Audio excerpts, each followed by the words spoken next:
gara-gara mereka korupsi yang mestinya kalau nggak ada korupsi rakyat Indonesia yang sekarang ini dia punya jumlah sudah 270 juta jiwa, saudara. Sampai-sampai para ahli ekonomi mengatakan apa? Dari nikel saja, nikel nih kita cerita nikel saja kalau tidak dikorupsi itu orang se-Indonesia bisa dapat gaji 20 juta per bulan tanpa kerja. Di zaman sekarang ini nih sekarang nih rezim yang sekarang nih korupsi sama meja-meja yang dibawa lari. Sampai triliunan. Gila saudara, triliunan. Bukan miliar, triliun. Ini ada apa ini negeri saudara? Ini kalau ada bangsa Indonesia masih miskin, masih melarat, masih nggak bisa berobat, masih nggak bisa sekolah. Ini semua karena koruptor. Jadi kita menginginkan ke depan presiden yang harus mimpin Indonesia yang berani lawan koruptor. Kalau nggak berani lawan koruptor, minggir aja dah. Minggir. Kita nggak butuh presiden-presiden ke depan yang melindungi koruptor. Betul? Nggak, kalau begini terus, saudara, korupsi dibiarkan, saya akan ajak umat Islam semua untuk revolusi. Saudara, nggak bisa ini dibiarkan negeri kita begini. Dikit-dikit korupsi. Tiap hari kalau kita buka berita, korupsi sekian triliun, korupsi sekian miliar, sekian. Apa ini negeri, saudara? Polisi kita punya, KPK kita punya, jaksaan kita punya. Saudara, ada apa ini korupsi bisa membabi buta, merajalela sedemikian rupa? Audio Jungle.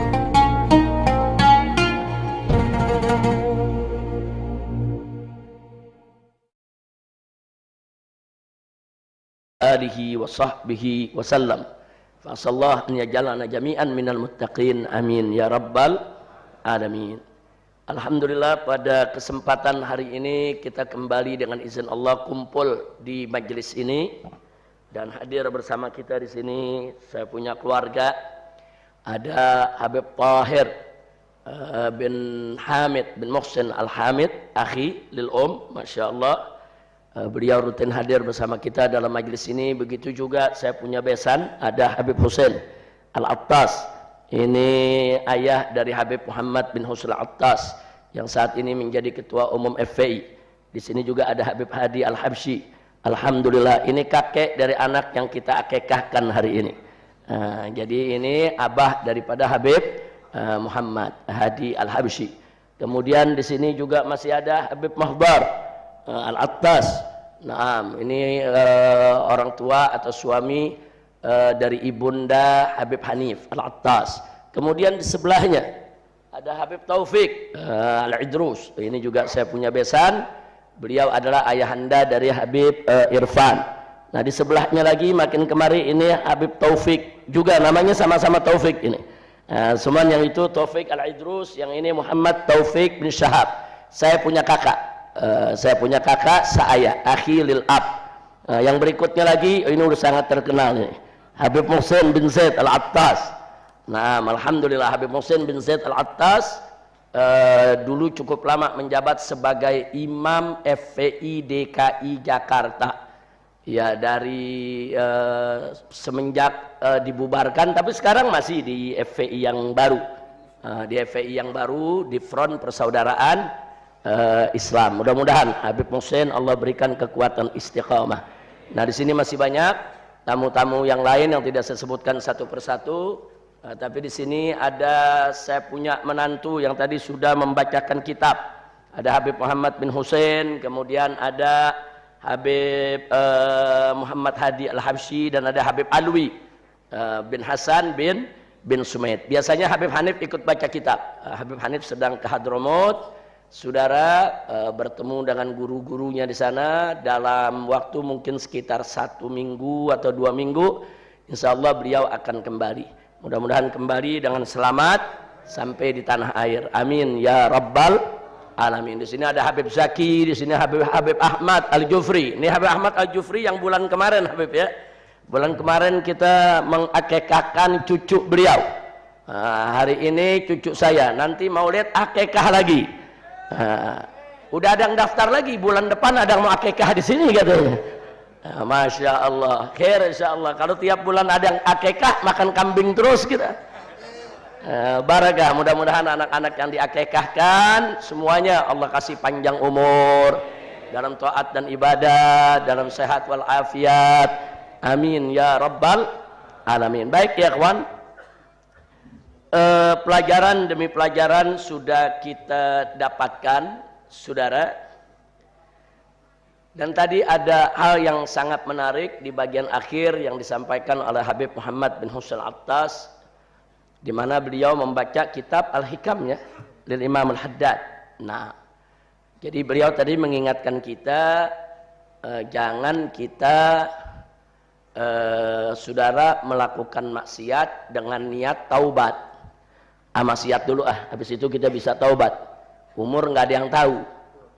Begitu kita maksiat, tahu-tahu malaikat maut ngejemput. Na'udzubillah min dzalik. Makanya yang namanya taubat jangan ditunda-tunda, dan maksiat itu saudara jangan kita biarkan terus-menerus kita lakukan. Na'udzubillah min dzalik.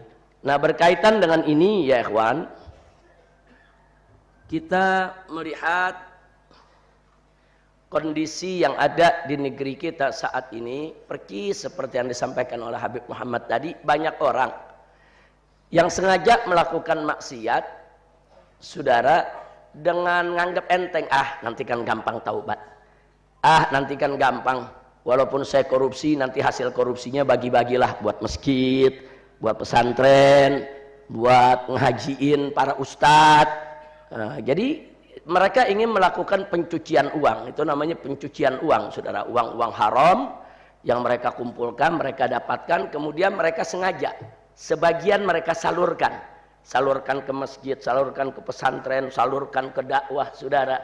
Tujuannya bukan dia melakukan kebaikan, bukan, dia ingin menghilangkan jejak korupsinya, dia ingin mencuci daripada kekotoran uangnya, dan ini banyak terjadi di kita punya negeri. Na'udzubillah min dzalik. Maka itu melalui majelis ini saudara, saya ingin mengajak semua sekali lagi dan sekali lagi, yuk jaga diri kita dari makanan yang haram, dan jangan sekali-kali kita mencuri, apalagi korupsi.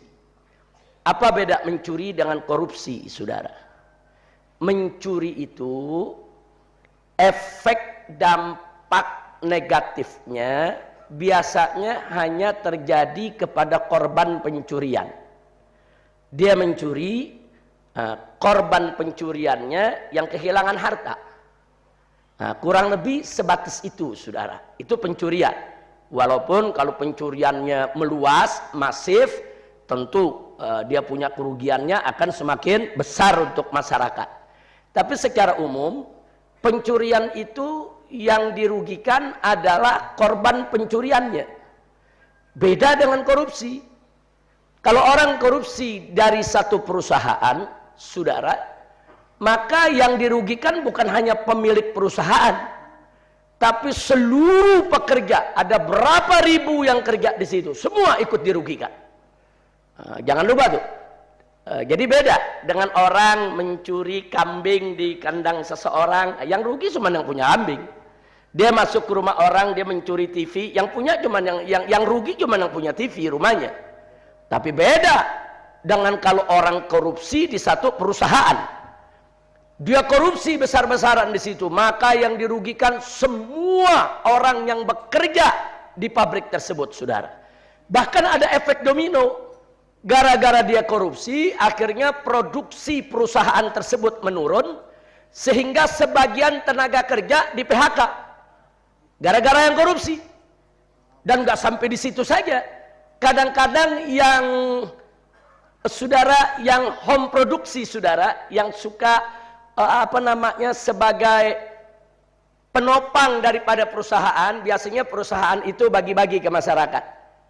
Saudara, dia punya perusahaan besar tapi dibagi-bagi. Oh, di kampung ini nanti buat ngepakinnya, oh di kampung ini nanti bikin anunya saudara. Nah, ini ada perusahaan-perusahaan kecil yang di rumah-rumah saudara, ini yang merupakan nyantel ke perusahaan tersebut, bangkrut semua. Nah, jadi kita bisa lihat berapa ribu, berapa juta orang yang dirugikan. Itu korupsi. Jadi beda korupsi dengan mencuri. Jadi jangan dipandang enteng, korupsi Sama itu dengan mencuri. Gak, korupsi lebih jahat dari mencuri. Korupsi lebih berbahaya daripada mencuri. Korupsi ini dampaknya luas. Apalagi yang dikorupsi harta negara. Lebih bahaya lagi, saudara. Kalau yang dikorupsi harta perusahaan, yang rugi perusahaan tersebut, saudara, berikut daripada para pekerjanya, dan berikut yang home industry, yang pengusaha-pengusaha di rumah yang terkait dengan pabrik tersebut. Itu saja. Tapi kalau korupsi uang negara, saudara, rakyat se-Indonesia dibikin susah. Hati-hati, saudara. Gara-gara mereka korupsi, akhirnya negara ini kekurangan uang, kekurangan dana untuk bangun rumah sakit, untuk bangun sekolah, untuk bangun segala macam fasilitas umum. Gara-gara yang korupsi, akhirnya fasilitas umum banyak yang terlantar. Gara-gara yang korupsi, saudara, akhirnya rumah sakit nggak mampu untuk melayani orang-orang miskin yang mestinya dijamin kesehatannya, saudara. Gara-gara mereka korupsi, akhirnya banyak perusahaan gulung tikar, saudara. Gara-gara mereka korupsi, yang mestinya kalau nggak ada korupsi, rakyat Indonesia yang sekarang ini dia punya jumlah sudah 270 juta jiwa, saudara. Sampai-sampai para ahli ekonomi mengatakan apa?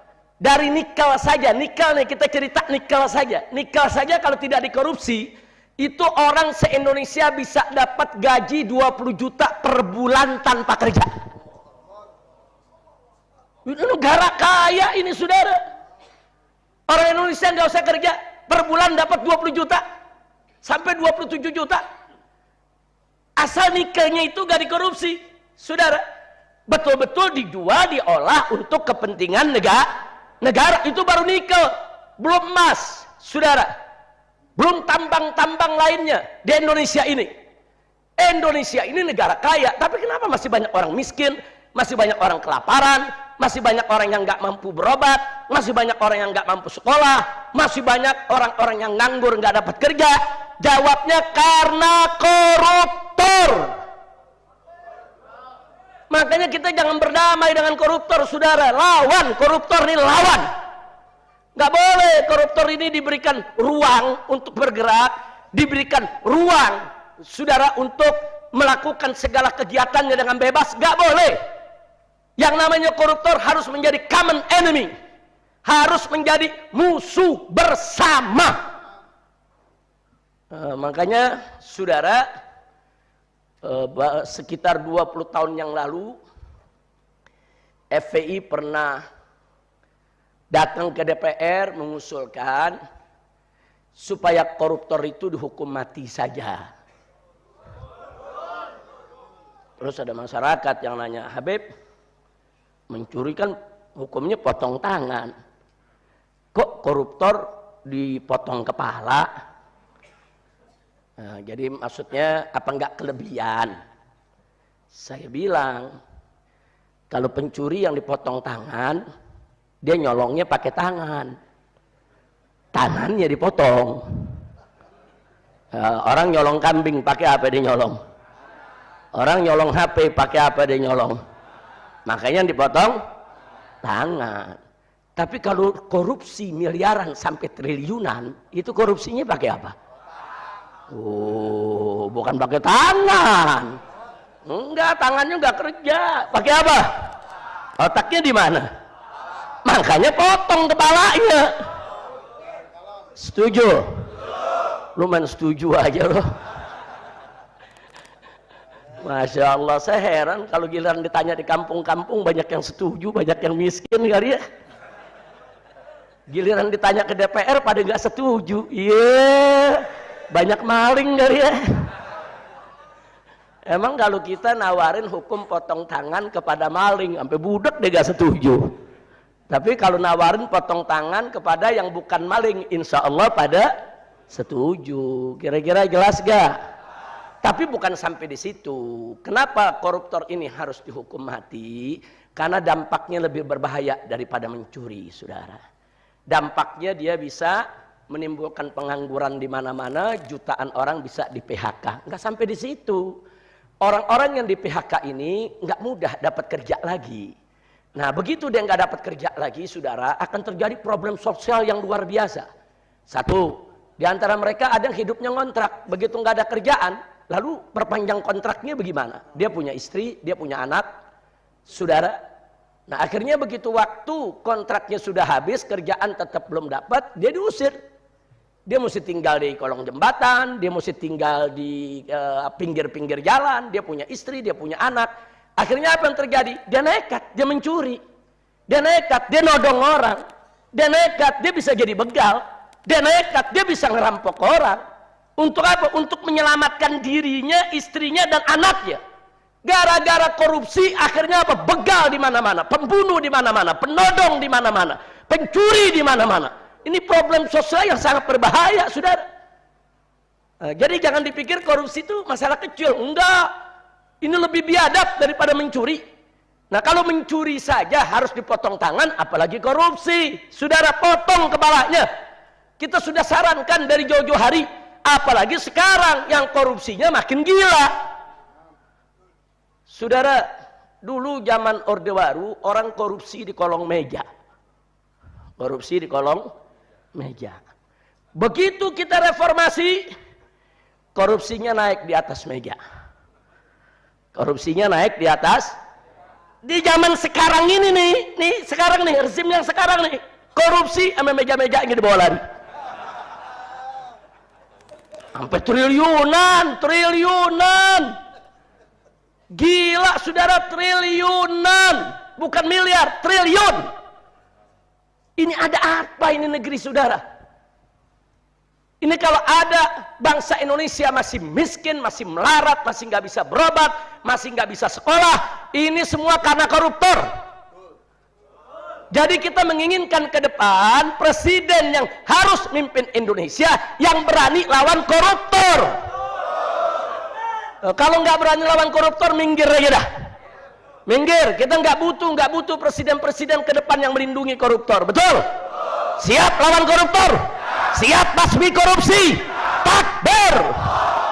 Ini kalau korupsi terus-menerus begini, hancur kita punya negeri, saudara.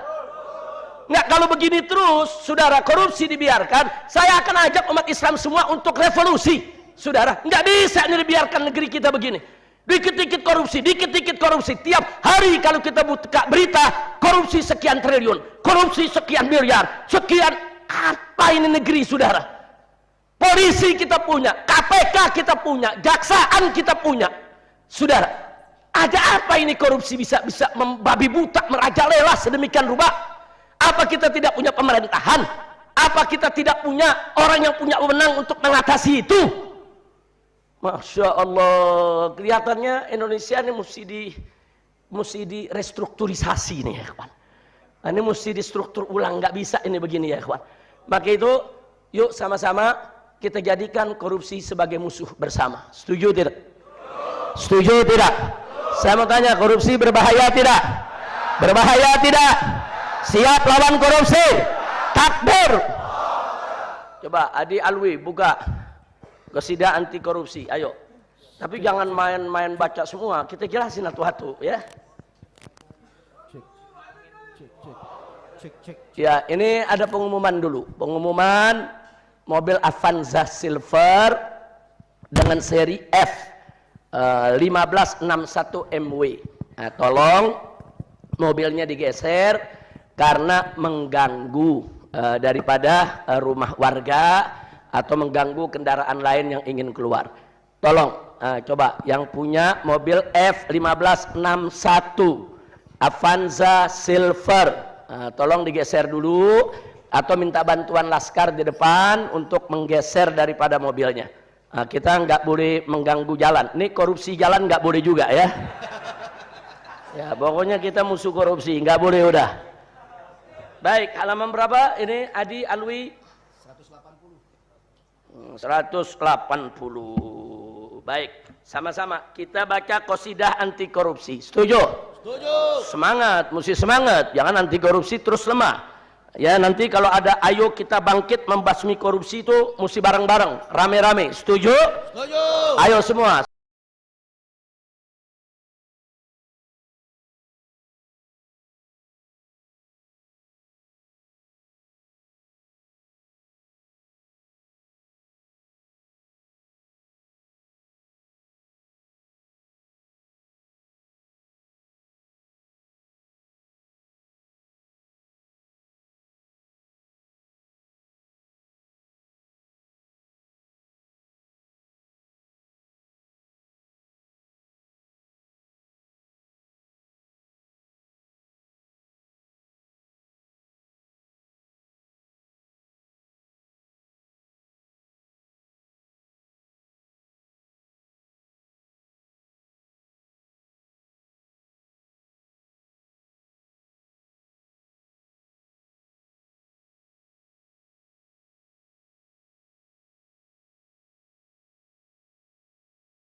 korupsi banyak, membasminya pakai pilih-pilih lagi. Iya.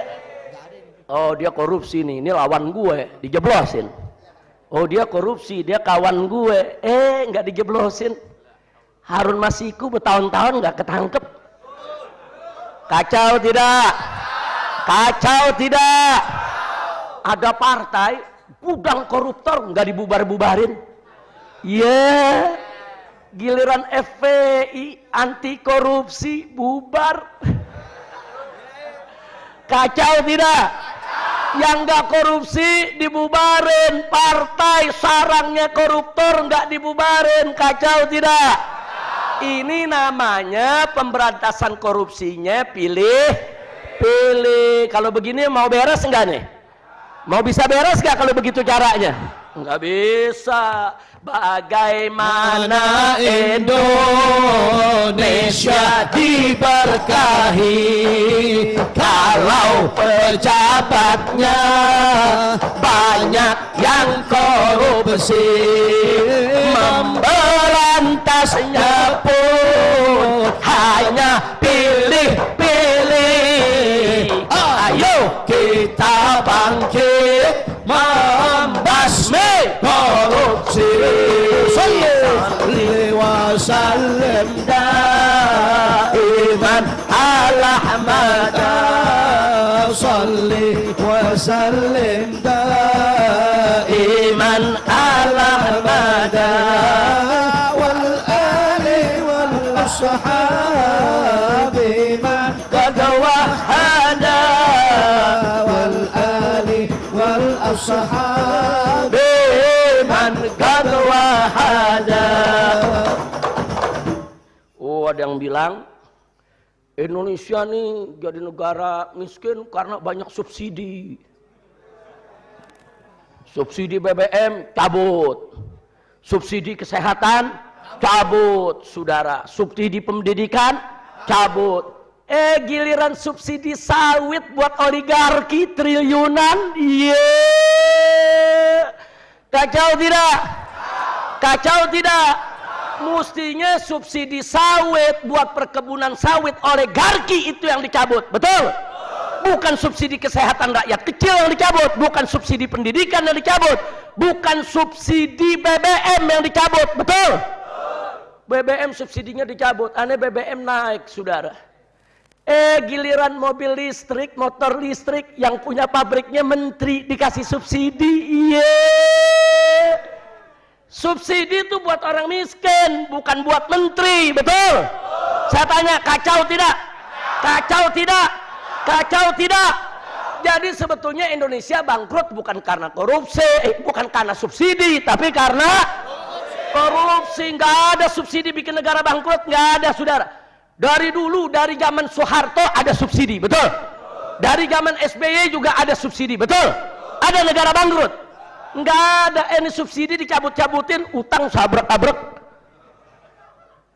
Melek bangun tidur yang dipikirin kapan gue cari utang lagi. Utang dulu, utang, saudara. Astagfirullahaladzim. Kacau tidak? Kacau tidak? Jadi Indonesia bangkrut karena subsidi atau karena korupsi? Yakin? Negeri RI bangkrut bukan karena subsidi, bukan juga karena luasnya negeri, tapi negeri bangkrut karena korupsi. Ayo kita bangkit membasmi korupsi. Salli wa sallim daiman ala Ahmad. Salli wa sallim daiman ala Ahmad wal ali wal ashabi biman qad wahada wal ali wal ashabi man qad wahada. Sallu ala Nabi. Jadi jelas karena korupsi rakyat jadi banyak melarat. Karena korupsi sekolah jadi mahal. Loh kenapa mahal? Subsidinya dicabut. Kalau subsidinya nggak dicabut, sekolah nggak mahal, betul. Begitu juga rumah sakit, saudara. Nah, rumah sakit ini, saudara, jadi antri, saudara. Di mana-mana orang jadi ngantri, nyari rumah sakit, saudara yang mau melayani BPJS. Nah, sementara rumah sakit mulai malas ngelayanin BPJS. Kenapa? Karena utang pemerintah kepada BPJS ratusan miliar belum dibayar. Nah, rumah sakit mikir, kalau kami terima orang miskin nggak bayar, pemerintah juga nggak kasih subsidi, ya bangkrut dong rumah sakitnya. Nah, kalau rumah sakitnya bangkrut kan rakyat lagi yang susah, betul? Betul, betul. Jadi saudara, korupsi jahat tidak? Bahaya tidak? Nggak sampai di situ. Tadi kita udah katakan, hatta pabrik gulung tikar gara-gara korupsi, betul? Betul. Dan banyak orang di PHK gara-gara korupsi, saudara. Nah, gara-gara korupsi coba kita lihat, BBM jadi naik lagi, saudara. BUMN pada rugi di mana-mana, saudara. Itu dari zaman berdiri yang namanya Garuda, saudara, itu penerbangan top kelas dunia. Sekarang menjadi penerbangan paling jelek di dunia. Dijual lagi, saudara. Kenapa? Karena korupsi. Semua dikorupsi, saudara. Nah, maka itu nggak boleh dibiarkan lagi. Kita mesti semangat untuk lawan, yaitu untuk membasmi korupsi. Ayo kita lanjutkan. Rakyat banyak melarat akibat korupsi. Sekolah jadi mahal akibat korupsinya yang senangnya. Sakit antri Akibat korupsi. Oh, ayo kita bangkit membasmi semua. Salli wa sallim iman ala hamada. salli wa sallim iman ala hamada wal ali wal ashabi man qad wahada wal ali wal ashabi man qad wahada. Pabrik gulung tikar akibat buruh hilang kerjaan akibat pengangguran makin banyak akibat. Ayo kita bangkit membasmi korupsi. salli wa sallim daiman ala hamada salli wa sallim daiman ala hamada sallallahu alaihi wal ali wal ashab biman qad wahada wal ali wal ashab biman qad wahada. BBM naik lagi akibat korupsi. BUMN pada rugi akibat korupsi. subsidi dikebiri akibat korupsi. Ayo kita bangkit membasmi Sallu ala Nabi Salli wa sallim daiman ala mada Sallallahu alaihi wa sallim daiman ala hamada wal ali wal ashab man wahada wal ali wal ashab man qad wahada. Gara-gara korupsi, maksiat merajalela. Kok bisa? Ada orang nanya, apa hubungannya maksiat sama korupsi? Oh, hubungannya erat, saudara. Itu sebetulnya tempat prostitusi di Indonesia dilarang oleh undang-undang. Tempat judi itu dilarang oleh undang-undang, saudara. Tapi kok ada? Ya nyogok. Bayar kanan kiri, nggak diganggu, betul? Nyogok itu apa? Korupsi, saudara. Jadi kenapa sekarang banyak tempat-tempat prostitusi, saudara? Banyak tempat-tempat judi bertebaran di mana-mana. Padahal undang-undang secara resmi melarang itu semua. Kenapa mereka bisa tetap beroperasi? Kenapa mereka bisa tetap ada? Kenapa mereka tetap bisa membuka tempat-tempat maksiat? Karena ada upeti yang mereka setor kepada oknum-oknum pejabat, saudara. Gara-gara korupsi akhirnya maksiat bagaimana? Merajalela. Gara-gara apa itu? Nah, kalau sudah tempat maksiat merajalela di mana-mana, preman dapat kerjaan. Preman dapat kerjaan, saudara. Akhirnya geng ini sama geng itu bertempur gara-gara ngerebutin lapak daripada parkiran diskotik, parkiran tempat maksiat. Ayo, terjadi gak? Ini semua gara-gara apa? Gara-gara apa? Gara-gara apa? Siap lawan korupsi? Betul, betul. Takbir. Nggak sampai di situ, saudara. Gara-gara korupsi, saudara, rakyat diadu domba di mana-mana. Betul, betul. Iya, basur-basur dibayar pakai uang negara untuk kerjaan yang gak ada gunanya. Untuk caci maki ulama, untuk menodai agama, untuk hina sono, hina sini, semua. Digangguin, dibayar besar-besaran, itu duit dihambur-hamburkan, saudara, untuk mengadu domba rakyat, saudara. Makanya saya tanya lagi, sekali lagi, korupsi bahaya tidak? Bahaya tidak?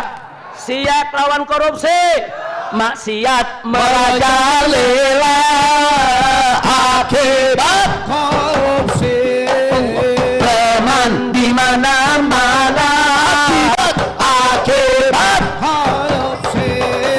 rakyat diadu domba akibat Korupsi.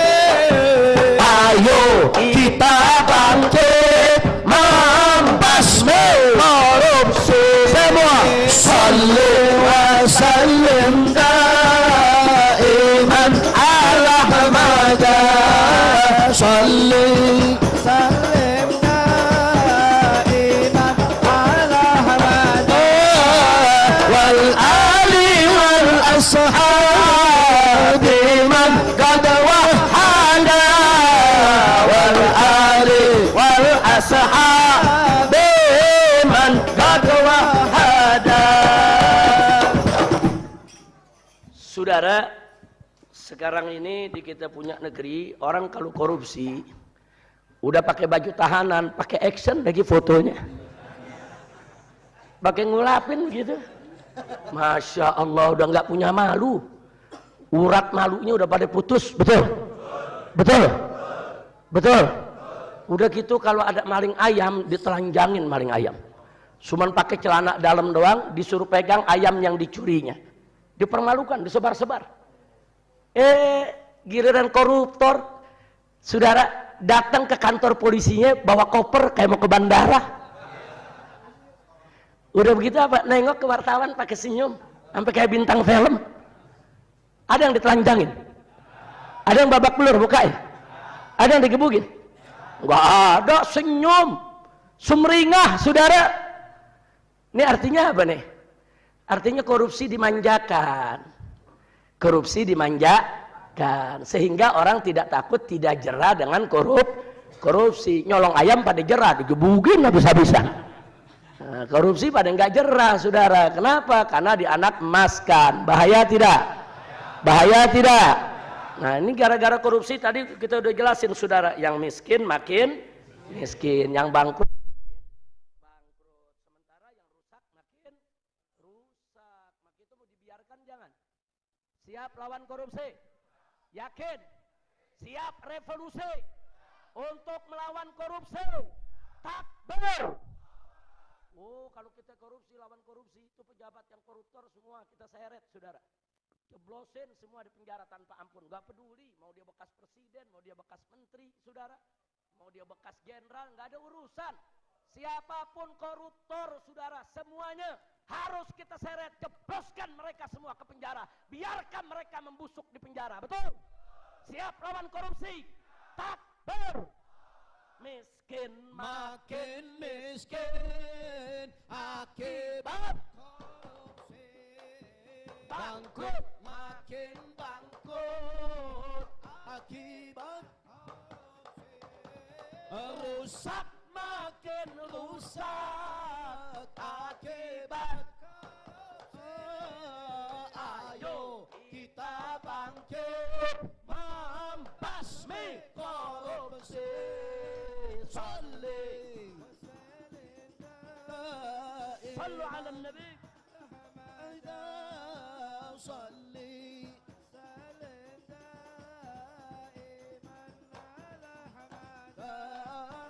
والآل والأصحاب من قد وحد والآل والأصحاب من قد وحد. Lagi miskin makin miskin akibat bangkrut, makin bangkrut akibat rusak, makin rusak akibat. Ayo kita bangkit membasmi korupsi. Salli wa sallim daiman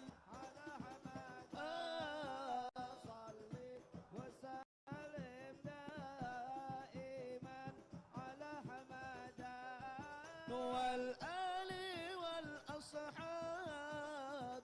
من قد وحد والآل والأصحاب من قد وحد. صلوا على النبي.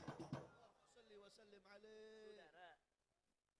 Dulu waktu Habib Muhsin bin Zaid Al-Attas menjadi imam FPI DKI, saya beri tugas berat.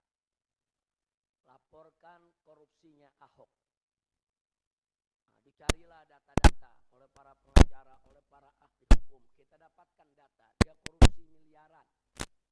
Dan laporan itu kita dapat BPK, Badan Pemeriksa Keuangan RI, memberikan laporan bahwa proyek-proyek Ahok itu merugikan negara, termasuk sumber waras. Nah, setelah kita dapat bukti, Habib Muhsin melaporkan itu ke KPK. Enggak dilayani oleh KPK. Enggak dilayani. Sampai sekian bulan kita tunggu enggak dilayani. Sampai akhirnya kita datang. Ribuan umat Islam kita bawa ya, Pak. Nah, begitu kita bawa ribuan umat Islam hadir dari jam 7, enggak ada KPK yang mau nemuin. Saya ingat betul, ada Habib Muhsin, ada satu ustadz, saking kepanasannya, saudara, akhirnya pecah pembuluh darahnya dalam demo. Pingsan, kita bawakan ke rumah sakit PON. MUI ikut saat itu, ada Kiai Haji Khalil Ridwan, Habib Muhsin ikut, saya ikut, saudara. Ribut punya ribut, dorong-dorongan, sekitar jam 11 baru kita ditemui. Jam 11 lewat. Nah, begitu masuk ke dalam ruangan, saya duduk, di samping saya ada Habib Muhsin, di samping kanan ada Kiai Haji Fahrozi Ishak, saudara. Tahu-tahu senior KPK, saudara, datang ngomongnya seenaknya. Ngomongnya sombongnya bukan main. Ya bapak-bapak, ada perlu apa ya? Langsung saja sampaikan dengan singkat, kita masih sibuk nih. Kurang ajar. Oh, saya langsung berdiri, tunggu dulu. Ente digaji pakai duit rakyat. Kita datang dari jam 7 pagi, kenapa ente datang jam 11? Ini KPK, Komisi Pemberantasan Korupsi. Korupsi waktu pun nggak boleh ente lakukan. Jadi ente jangan bicara dulu di sini. Ini semua ulama-ulama tua. Ini semua ini ada dari MUI. Kita sebutkan satu-satu. Ente kurang ajar. Ente sebutin dulu. Kenapa ente terlambat? Kita datang dari jam 7 pagi di sini. Kenapa sudah mau jam 12 siang baru anda datang kemari? Oh, kemudian dia gebrak meja. Oh, jangan begitu, ada apa? Oh, dia gebrak meja, kita angkat kursi. Untung dipegangin sama Habib Muhsin. Kita angkat kursi, kita tuding, jangan kita pikir kita takut, enggak. Kemudian apa? Dia perintahkan petugas yang kanan kiri, rekam ini kurang ajar ini rekam. Makin jadi, lu rekam, awas lu nggak rekam.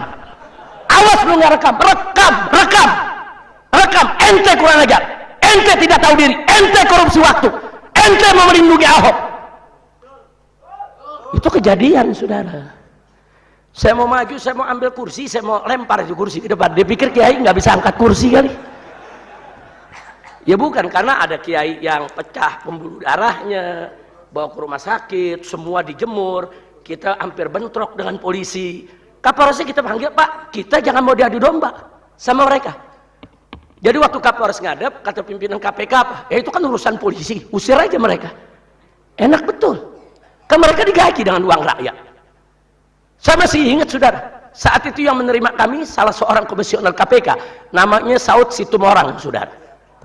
Wah, kalau sekarang dia mengkritik KPK melulu karena udah nggak di KPK. Enggak, saudara, nggak dilayani. Nah, jadi Ahok bukan kita nggak laporkan, kita laporkan, saudara. Rekamannya di YouTube masih ada sampai sekarang, saudara. Nah, kalau nggak ada Habib Muhsin, kursi melayang juga tuh. Habib Muhsin ini baiknya luar biasa, dia melindungi KPK.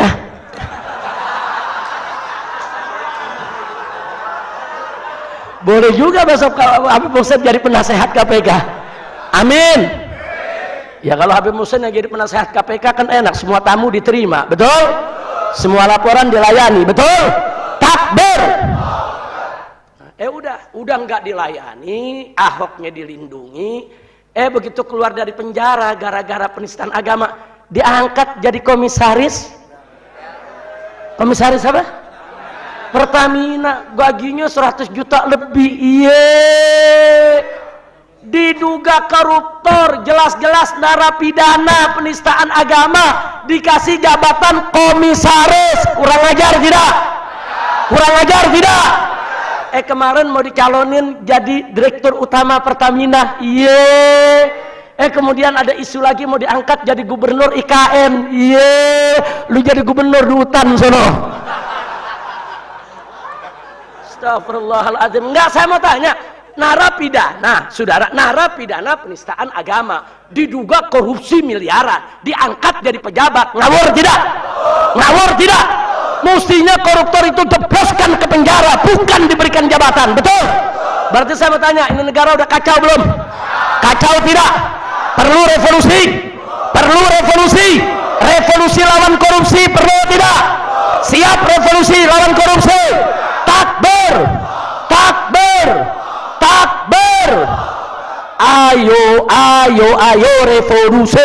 Ayo revolusi lawan korupsi semua. Ayo revolusi lawan korupsi. Angkat tangan. Ayo revolusi lawan korupsi. Lagi. Ayo revolusi lawan korupsi. Takbir. Allahu Akbar. Shallu ala Nabi. Ada yang nanya di belakang, Habib apa nggak ditangkap lagi? Nah, gua mau nangkap koruptor. Kenapa jadi kita yang mesti ditangkap? Betul? Berarti kalau saya ditangkap lagi, yang nangkep korup. Ah, udah. Emang kita lagi nyari mana musuh, datang ganyang. Siap lawan koruptor. Lu jangan sekarang bilang siap gua ditangkap lagi, lu diem loh. Gimana Habib Muhammad? Iya, begitu masuk orang, wah Habib. Begitu Habib ditangkap, ya untung Habib doang yang ditangkap. Tapi enggak, ke depan insya Allah umat semangat. Enggak, sekarang kita jangan berhenti, lawan terus korupsi. Setuju? Enggak, ini negara enggak boleh dibiarkan ya kawan. Siapapun koruptor harus dihukum yang setimpal. Apalagi kalau sudah korupsi ratusan miliar sampai triliunan, hukuman mati yang paling pantas buat mereka. Nah, para pejabat yang ada saat ini, jangan Anda pikir Anda aman. Enggak, saat ini Anda berkuasa. Hati-hati. Kalau Anda tidak dari sekarang bertaubat, merapihkan itu administrasi negara, jangan korupsi, besok begitu Anda turun, Anda diuber-uber rakyat. Rakyat akan minta pertanggungjawaban. Nah, jadi jangan coba-coba korupsi. Korupsi ini dampaknya udah kemana-mana. Banyak orang meninggal dunia, banyak orang sakit, nggak terawat, banyak orang nggak sekolah, banyak orang kehilangan mata kerja, banyak perusahaan, toko, warung, restoran pada bangkrut, saudara. Nggak boleh. Dan lagi pula yang namanya pejabat, jangan bisnis dengan rakyat. Nggak boleh, pejabat itu pengambil kebijakan. Dia ngambil kebijakan, dia yang punya pabrik, saudara, terus dia tentukan dengan kebijakan orang wajib beli barang dari pabrik dia. Ini namanya maling. Koruptor. Nggak boleh, saudara. Ini nggak boleh kita biarkan. Kalau Anda mau jadi pejabat, jadi pejabat. Atur ini rakyat yang betul. Jangan Anda peres, jangan Anda bisnis dengan rakyat, rakyat diperes ambil keuntungan sebanyak-banyaknya dari rakyat. Gak boleh. Kalau Anda mau jadi bisnismen, jadi bisnismen. Silakan Anda jadi pengusaha, silakan Anda perkaya diri. Tapi jangan Anda jadi pejabat, Anda buat undang-undang yang memudahkan usaha Anda, bahkan memonopoli, yaitu pekerjaan supaya orang lain tidak bisa memproduksinya, bahkan memaksa rakyat untuk beli produk pabrik Anda. Ini kejahatan, saudara, ini korupsi, dan ini nggak boleh dibiarkan. Nah, jadi sekali lagi, pokoknya saya minta kepada semua yang ada di sini, di mana saja Anda hadir, di mana saja Anda ngobrol, yuk rame-rame kita ganyang koruptor. Jadi kalau Anda lagi ngopi di warung ngomongin soal koruptor, Anda lagi naik ojek ngomong sama tukang ojek, koruptor gawat-gawat sekarang ya. Pokoknya di mana aja kita berada, saudara, ganyang korupsi kita jadiin zikir ini. Supaya apa? Supaya meluas, supaya merata, supaya semua orang benci dengan korupsi. Lagi naik ojek nih, bang, tahu gak ente kenapa jadi tukang ojek? Kenapa? Banyak koruptor. Bagaimana ceritanya? Kalau nggak ada koruptor, ente jadi rektor, bang. Ayo, bisa gak ngomong begitu? Bisa gak ngomong begitu? Hatta preman-preman kita tarik. Lu tahu gak lu jadi preman kenapa? Kenapa? Banyak koruptor. Lah kok bisa? Kalau nggak ada koruptor, lu jadi bos di perusahaan. Lu bukan jadi preman di pasar, betul? Betul. Siap kampanye anti korupsi, siap kampanye lawan koruptor. Takbir. Al-Fatihah biniyatil qabul wa tamami kulli sul ma'mul wa ila hadratir rasul wal batul wa ummiha wa ba'liha wa ikhwatiha wa baniha wa dzurriyyatiha muhibbiha. Ana Allah Subhanahu wa ta'ala yubarik li Indonesia, yubarik lil imam wal ummah, wa yubarik lir ra'i war ra'iyah, wa an yaj'al hadhihi al bilad bilad Indonesia biladan islamiyatan aminatan mutmainnah ma'muratan ghaniyatan mubarakatan thayyibah wa ila hadratis sayyidil mursalin bisirril Fatihah.